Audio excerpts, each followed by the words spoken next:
Bienvenue à tous dans Bordeaux-Lyon, épisode 3. Pour rappel, j'ai décidé en juin de partir en vélo jusqu'à Lyon, donc 600 km et 13 000 mètres de D+. Et donc je vous raconte un peu les jours, comment je l'ai senti pendant ces expériences qui a été très formatrice pour moi.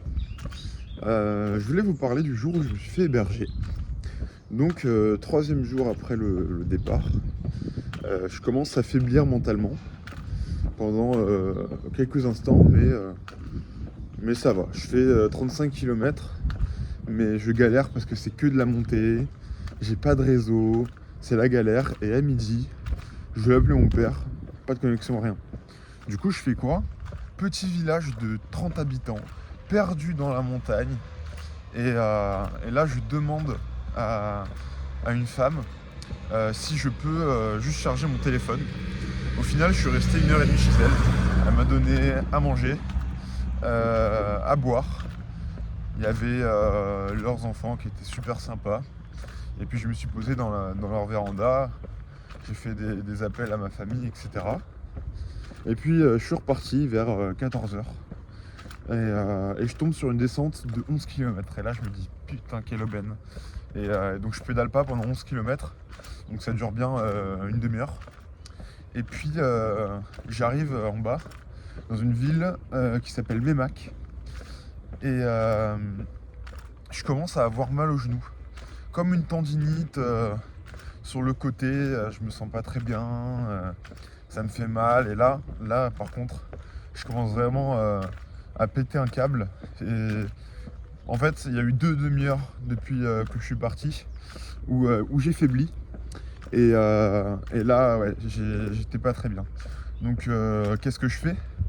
Je vais dans le centre de cette ville, Meymac, et je demande où est-ce qu'il y a à manger, chercher un kebab ou un truc comme ça. Je voulais me remplir, tu vois. Et au final, je m'arrête à un Intermarché et je prends 30 Babybel, des chips, des M&M's, enfin n'importe quoi pour me remonter le moral. Et là, il y a un gars qui passe, donc je m'étais posé à une table en bois de pique-nique juste devant l'Inter, sur de l'herbe. Et là, il y a un gars qui passe, et c'est le gars à qui j'ai demandé où était Intermarché. Et on commence à parler, et c'était quelqu'un de très très particulier. Un artiste qui me parlait de son alcoolémie, que c'était bon pour la santé, qu'il fallait juste gérer l'alcool. Qu'il avait un père militaire. Lui, il vivait dans une maison où il peignait des tableaux sur ses murs, et il vivait qu'avec un matelas par terre. Et moi, j'étais pas très apte à comprendre ce qu'il me disait, mais c'était vraiment marrant. Et ouais, vraiment un personnage spécial. Et puis, je finis à 17h finalement le pique-nique entre guillemets avec lui. Et là je me dis non, je peux pas repartir comme ça. Je crois que j'ai fait 35 ou 50 km, je sais plus. Je peux pas partir comme ça. Du coup je me trouve l'excuse du ouais, faut que je me soigne avant de repartir. Donc je lui demande où est-ce qu'il y a un camping. Il me montre du doigt une affiche. Il y avait un camping à 100 mètres. No fake. Du coup je me rends à ce camping. Et puis je demande de l'aide à l'accueil. Et au final, il y a une dame qui m'a amené en voiture chercher des choses à la pharmacie. Et puis je me suis mis dans ma tente mal faite, comme je l'ai dit dans le dernier épisode. Il y a mon réveil qui a sonné. Donc je disais, je me suis installé pour dormir. Et puis il commence à pleuvoir, mais des trombes. Il commence à pleuvoir de fou. Et ma tente qui commence à se tremper parce que je ne l'avais pas étanchéifiée. Et en fait, j'étais vraiment sur l'endroit où il n'y avait pas d'eau. J'avais fait des petites barrières avec le tissu. Et je commence vraiment à avoir tout trempé. Enfin, là, je me dis, mais qu'est-ce que je fais? Et en fait, je suis allé voir dans le camping. Et il y avait des terrasses en bois sur des bungalows. Et du coup, j'ai dormi à même le sol, sur du bois. Et c'est la meilleure nuit que j'ai passée pendant tout ce séjour. Et on va voir après que j'aurais pu dormir mieux le jour suivant. Et bref, je me lève le matin. Et pareil, j'ai mal, je me trouve l'excuse, je me dis putain je me rattraperai après.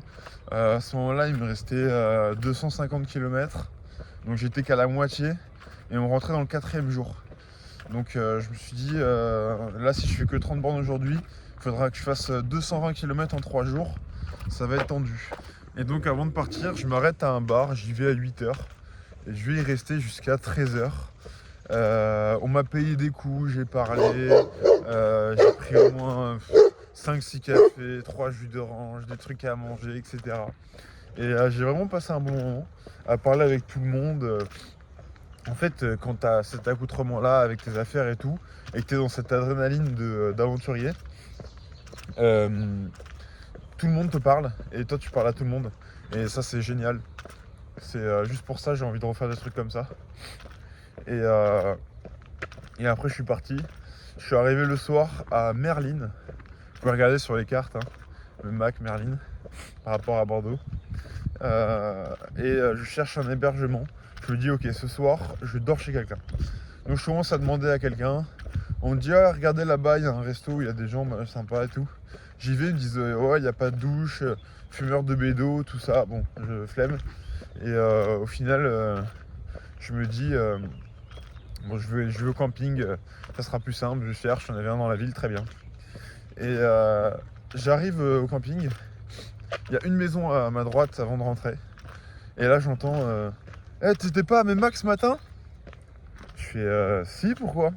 Il me dit bah je t'ai vu en voiture. Le mec était à 50 mètres. Je lui dis ouais c'était moi. Ça te dit tu m'héberges? Au culot. Et là il me fait bah ouais vas-y je demande à ma femme. Et au final j'ai dormi chez eux.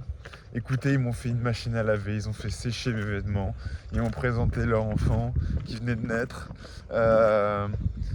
J'ai pris une douche, j'ai dormi dans un lit où j'aurais fait une grosse insomnie, je sais pas pourquoi, mais c'était juste magique. Et puis le lendemain, je suis parti encore hyper tard, vers 11h, midi. Et donc un 3e jour de suite, je vais avoir fait 30 km. Je serais passé par un endroit où je me suis arrêté pareil pendant 2 heures l'après-midi et au final je suis arrivé à 18h, donc midi 18h pour faire 30 bornes. Comment vous dire que j'étais un peu au bout de ma vie. Et donc voilà, on finit cet épisode 3 sur ça. Je vais essayer de faire cet épisode parce que j'aimerais vous parler du côté un peu mental, comment j'ai apprécié ça, quelles leçons j'en retire, etc. Donc voilà, j'espère que vous avez apprécié. Abonnez-vous, il y a mon Insta en description si vous voulez. Et puis moi je vous dis à demain pour un nouvel PD et ciao.